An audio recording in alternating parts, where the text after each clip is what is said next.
and welcome. Today, we're diving into a really critical topic in healthcare. How do we figure out which medicines actually give us the best value for our money? We're going to break down something called Pharmacoeconomic Evaluation, which is, just the science that helps us answer that exact question. So let me ask you this. You've got a new drug. It costs more, but it helps you live longer. Then you've got the old drug. It's cheaper, but your quality of life on it, well, it's not so great. Which one is the better deal? It's a tough call, right?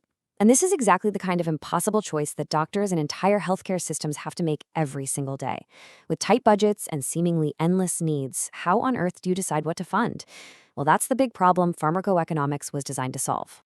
All right, so here's our game plan for today. We're going to start with the basics. What even is pharmacoeconomics? Then we'll get into the 4 main ways to evaluate these things. We'll look at a couple of methods that are all about money, and then 2 that focus more on the health outcome. After that, we'll bring in the patient's point of view, and finally, we'll tie it all together. Okay, so first things first, what are we actually talking about here? At its heart, pharmacoeconomics is really the science of value in healthcare. So what that really means is, it's a formal, structured way of comparing both the costs and the results of different medical treatments.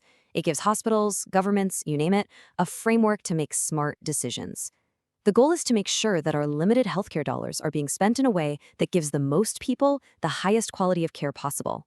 It's all about being efficient and wise with our resources. Now, to actually make these tricky comparisons, economists have a toolkit with 4 main methods. Each one looks at the problem from a slightly different angle, so let's get a feel for what's in this toolkit. All right, here they are. First, you've got cost minimization, which is the most basic one. Then there's cost-benefit analysis, which tries to put a price tag on literally everything. After that is cost-effectiveness, which looks at real-world clinical results. And finally, cost-utility, which is where the patient's quality of life really enters the picture. Let's dig into each of these. So we're going to start with the 2 methods that really think in terms of dollars and cents: cost minimization and cost-benefit analysis. Cost minimization, or CMA, is as straightforward as it gets. Now, there's a big catch. You can only use it when you have rock-solid proof that 2 different treatments give you the exact same health outcome. The classic example is a brand-name drug versus its generic version. If they do the exact same thing in the body, the decision is a no-brainer. You just pick the cheaper one. That's it. Okay, now let's talk about cost-benefit analysis, or CBA. This one takes a much bigger swing at the problem. It tries to answer a simple but huge question. Are the benefits of this thing worth the cost? And to do that, it does something pretty radical. It converts everything, both the costs and the health benefits, into a single currency, like dollars. This lets you do a straight-up financial comparison. Let's look at this example right here. Drug A costs $500 and gives you benefits that we value at $3,000. So for every dollar you put in, you get 6 back. Not bad. But now look at drug B. It's actually cheaper at $400, and it delivers even bigger benefits, worth $4,000. So its benefit to cost ratio is an incredible 10 to 1. CBA makes it crystal clear. While both are good, drug B is the much better investment. Now, the huge advantage of CBA is that you can compare totally different programs because everything's been converted into money. You could compare, say, a new cancer drug to a citywide program to help people quit smoking. But its biggest strength is also its biggest weakness. I mean, how do you put a price on an extra year of life or on being pain-free? It's really tough. It's definitely controversial, and you risk oversimplifying what are deeply human and complex situations.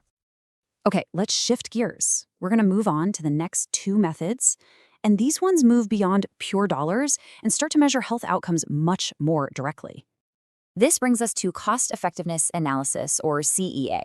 And this is by far the most common method you'll see out there. Instead of turning health benefits into money, CEA measures them in natural, real-world units, things that doctors and patients actually talk about, like years of life gained, or blood pressure points reduced, or symptom-free days. You can think of CEA as the practical workhorse of the group.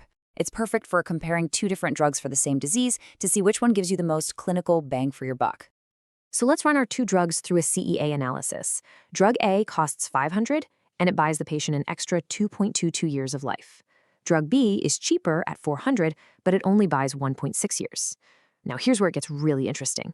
If we calculate the cost per year of life gained, drug A comes out to $225, while drug B is $250. So wait a minute. Even though drug A costs more upfront, this analysis shows it's actually more cost-effective because you're paying less for each extra year of life you get. But hold on, what if those extra years you're getting aren't great years? What if you're in a lot of pain? That's exactly where our next method, cost utility analysis, or CUA, comes into play. It takes things one crucial step further by adding the quality of life into the mix.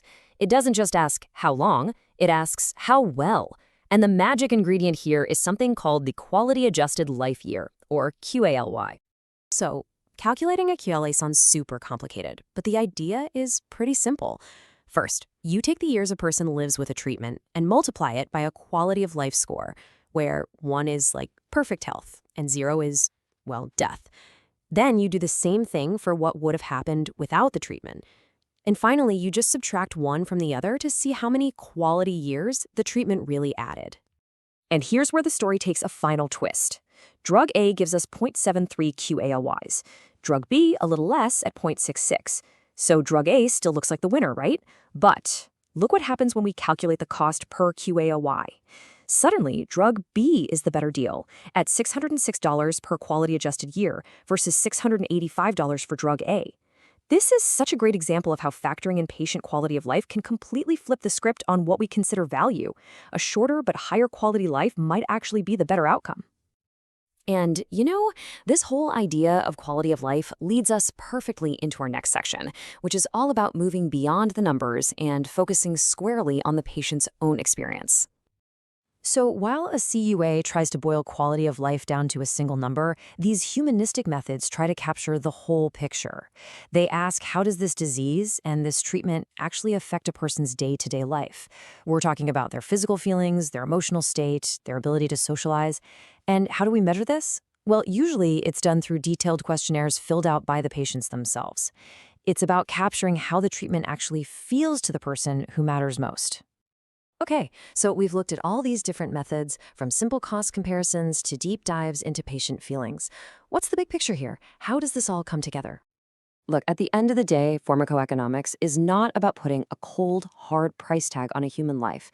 It's about creating a logical, evidence-based system for making what are, frankly, agonizingly tough choices. It gives us the tools we need to balance the costs with the clinical outcomes, with the quality of life, so that we can use our limited healthcare resources as wisely and as fairly as we possibly can. And that really brings us back to this fundamental and maybe unanswerable question. These methods don't give us easy answers. They never will.